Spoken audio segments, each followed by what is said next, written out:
Hello, আসসালামু আলাইকুম। আমি মোহাম্মদ মঞ্জুরুল ইসলাম, একজন গ্রাফিক ডিজাইনার এবং ওয়েব ডেভেলপার। মঞ্জুরুল টেক 360-র পক্ষ থেকে সকলকে জানাই আন্তরিক শুভেচ্ছা এবং অভিনন্দন। তো আজকে আমাদের যে ভিডিও টপিক সেটা হচ্ছে টি শার্ট ডিজাইন পার্ট 3। যদিও পার্ট 3 নামে একটা এপিসোড ছিল, যেটাতে আমি অলরেডি কীভাবে একজন টি শার্ট ডিজাইনার কীভাবে আর্ন করতে পারে বা একজন টি শার্ট ডিজাইনারের ফিউচারকে নিয়ে আলোচনা করেছিলাম এবং লাইভে দেখাইছিলাম। তো আমাদের আজকে যে টপিক সেটা হচ্ছে যে টি শার্ট ডিজাইন পার্ট 3, অর্থাৎ আজকে আমি দেখাবো কিভাবে একটা টি শার্ট প্রপারলি ডিজাইন করতে হয়। তো দেখেন, তো মনে করেন আপনি কোনো একটা ফাইল ডাউনলোড করলেন। তো তার আগে একটা কথা বলি, সেটা মনে করেন অনেকেই পিএসডি ফাইল বা এআই ফাইল ডাউনলোড করার পরে সেটা আবার এডিট করে একটা ডিজাইন করেন নিজের মতো করে। তো দেখেন, আমি আজকে সেটা নিয়ে আলোচনা করব। তো আজকে আমাদের বেসিক টি শার্ট ডিজাইনের পার্ট 3 এবং এটাই শেষ পার্ট, এরপর থেকে অ্যাডভান্স হবে। তো আজকে আমি দেখাবো আপনারা যখন কোনো একটা এআই ফাইল ডাউনলোড করবেন সেটা কীভাবে পিএসডিতে রূপান্তরিত করবেন। আমি কিন্তু আপনাদেরকে সব কিছু ফটোশপের মাধ্যমে দেখাইছি, অ্যাডোবি ইলাস্ট্রেটরের মাধ্যমে কিছু দেখানো হয় নাই, বা এটা সম্পর্কে আপনাদের কোনো ধারণা নাও থাকতে পারে, আবার অনেকের ধারণা থাকতে পারে। কিন্তু তারা অ্যাজ এ বিগিনার, তারা হয়তো ফটোশপ দিয়ে কাজ শিখছেন বা আমার ভিডিওগুলো দেখে ফটোশপ দিয়ে শুরু করেছেন। তো তারা যখন এআই ফাইল পাবেন তারা কীভাবে কনভার্ট করবেন। তো দেখেন, এটা একটা ডিজাইন যেটা টি শার্টের উপরে আমরা নিয়ে যাব। তো এটা দেখেন, একটা এআই ফাইল, এটা আমরা কীভাবে এডিট করব।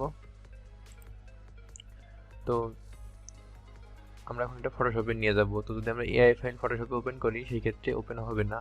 তো সেই ক্ষেত্রে আমরা কী করব, সেই ক্ষেত্রে আমরা এখান থেকে চলে আসব। প্রথমত এটা আমরা ইলাস্ট্রেটরে নিয়ে আসবো, নিয়ে আসার পরে আমরা এখান থেকে এক্সপোর্টে ক্লিক করব।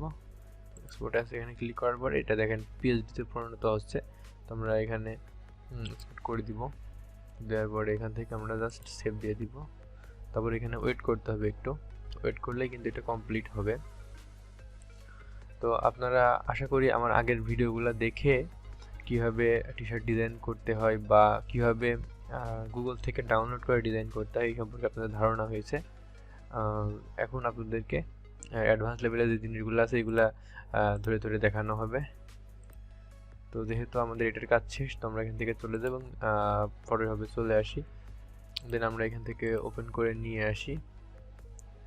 তো আমাদের ওইটা যেখানে আছে সেখান থেকে নিয়ে আসি।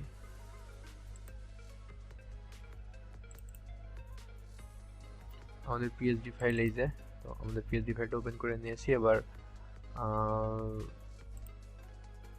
ওকে, দেখেন আমাদের ফাইলটা ওপেন হয়ে গেছে। আমরা যদি এখন চেষ্টা করি তাহলে কিন্তু ধরে ধরে এগুলো একটা একটা করে নিতে পারবো। দেখেন এই যে আমরা কিন্তু এটা ধরে ধরে এভাবে এডিট করতে পারবো। তো এখানে পুরো ফাইল রেডি। এখন মনে করেন যে আমরা হচ্ছে এইটা ধরবো। তো এটা ধরে এখন আমার কাছে এই ফন্টটা নাই মেবি, যার কারণে এটা এরকম ইরোর দেখায়। তো বুঝতে পারছি। তো যেহেতু আমাদের কাছে ফন্ট নাই, আমি ফন্ট নিয়ে আপনাদেরকে মানে যখন ফন্টের ব্যাপারটা যখন আসবে, অর্থাৎ যখন ফন্ট নিয়ে ক্লাস করব তখন আপনাদেরকে সেটা নিয়ে সুন্দর মতো দেখাবো। দেখেন এখন আমাদের কাছে এই ফন্ট যেহেতু নাই, তো আমরা অন্য আরেকটা ফন্ট দিয়ে দেখি কীরকম লাগে, মানে সেম ফন্ট আর কি, সেম ফন্ট অন্য একটা দিয়ে দিব। তো আমরা এখানে চলে আসি। এখানে আসার পরে আমরা অন্য আরেকটা সেম একটা ফন্ট দিয়ে দেখি যে সেটা কি খুব বেশি খারাপ লাগে নাকি কাছাকাছি থাকে। আচ্ছা, আমরা হচ্ছে এই ফন্টটা দিয়ে দিচ্ছি, আরিয়াল। এই ফন্টটা এটা খুব একটা খারাপ লাগছে না, এটা আরিয়াল ফন্টটা দিয়ে দিচ্ছি। এটা ওটার মতো অনেকটা সেম, অনেকটা সেম।